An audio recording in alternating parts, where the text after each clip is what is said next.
नवरात्रि के पावन दिन चल रहे हैं। ऐसे में इन दिनों माता और बहनों को पीरियड आ जाए तो अपने व्रत को छोड़ दें या कंटिन्यू करते रहें, किस विधि से करें, आज वीडियो में यही जानेंगे। जैसे कि हम सभी जानते हैं इस मासिक चक्र के बारे में, जिसे पीरियड या महामारी कहा जाता है, जिस कारण से जो है पूजा पाठ करना वर्जित माना जाता है। महिला हमेशा 5वें दिन से ही पूजा कर सकती है पीरियड के, ऐसा शास्त्रों में वर्णन है। ऐसे में नवरात्रि व्रत शुरू कर चुके हैं और मासिक धर्म आ गया है। अब किस तरह से अपने व्रत को पूर्ण करें।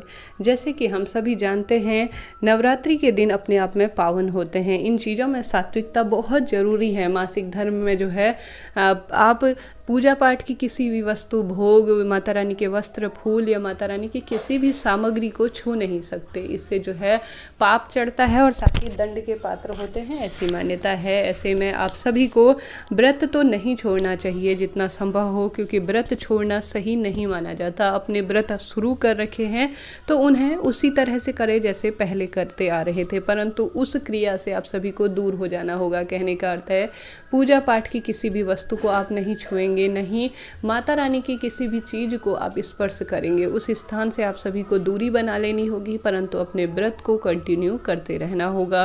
व्रत को कंटिन्यू इस तरह से करें कि जैसे आप व्रत करते थे ठीक उसी तरह से सागार का करते थे या निर्जल करते थे या जिस तरह से भी करते थे उसी तरह से आप सभी को व्रत कर लेना होगा। परंतु आपके नाम का पूजा पाठ, दान, पुण्य इत्यादि आप अपने प्रतिनिधि के रूप में किसी को रख लेंगे। इससे आपको जो है पूजा पाठ का पूरा फल मिलेगा। प्रतिनिधि के रूप में हो सकता है कोई पुजारी जन, आपके पंडित जी हो, जिन्हें आप यह बात बता सके कि इस तरह से मेरे घर पर बात हो गई है, आप जो है अब मेरे घर पर सुबह शाम आकर पूजा कर जाएं। या तो एक ऑप्शन ये है, दूसरा ऑप्शन ये है कि घर के ही सदस्य, आपके पति हों, आपके बच्चे हों या आपकी देवरानी जेठानी या आस पड़ोसी, आपके फ्रेंड सर्किल में कोई भी हो सकते हैं। उन्हें आप अपने मन की बात कहेंगे कि इस तरह से मैंने नवरात्रि के व्रत शुरू कर रखे थे, माता रानी की इस तरह से मैं पूजा करती थी, आप आकर कृपया मेरे घर पर मेरी पूजा को संपन्न कर दें। इस तरह से आप उनसे प्रार्थना करेंगी तो जिस विधि से वह पूजा आप पूजा करती थी, हो सकता है उतनी विस्तार से वह ना कर पाएँ, परंतु छोटी सी पूजा वह कर सकते हैं आपके नाम की, कोई दिक्कत की बात नहीं है। इससे जो है आपके नवरात्रि के व्रत कभी खंडित नहीं होंगे और आपको पूरी नवरात्रि का फल मिलेगा।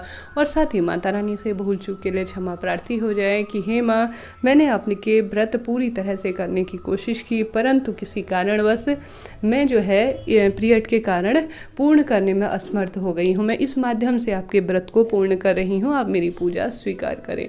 आप जो है नाम मंत्र या माता रानी के मंत्र, भजन इत्यादि, दुर्गा सप्तशती का पाठ मोबाइल इत्यादि के माध्यम से सुन सकती हैं, पढ़ सकती हैं, कोई दिक्कत की बात नहीं है। आपको पूजा पाठ का पूरा फल मिलेगा। नवरात्रि पूर्ण होने के बाद आप जो दान पुण्य इत्यादि करना चाहें वह कर सकती हैं, कोई दिक्कत की बात नहीं है। इस तरह से अपने नवरात्रि के व्रत पूर्ण कीजिए और पूरी पूजा का फल पाएं। मन में कोई सवाल हो जरूर पूछे। माता रानी आपके कष्टों का निवारण करे और मनोकामना पूर्ण करे। जय माता दी। राधे राधे।